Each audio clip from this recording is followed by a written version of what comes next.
যখন তুমি এই জায়গায় এসে পৌঁছাবে, পাহাড়ি আঁকাবাঁকা পথে চলতে চলতে চায়ের সুগন্ধি আপনার নাকে ভেসে আসে, তাহলে আপনি বুঝে যাবেন আপনি রয়েছেন পশ্চিম বাংলার সবচেয়ে সুন্দরতম জায়গায়, দার্জিলিংয়ে।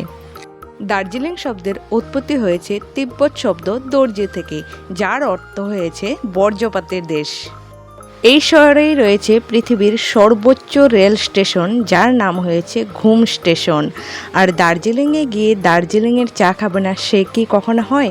তো দার্জিলিং গিয়ে পরের দিনে আমরা চা খেয়ে নিলাম চা গার্ডেনে গিয়ে, সেখানে টেস্টিং করতে দেয় চার, তো আমরা টেস্ট করেছিলাম। আর সন্ধ্যাবেলা মোমোও খেয়ে নিয়েছিলাম, তারপর হালকা একটু লুচি খেয়ে নিয়েছিলাম।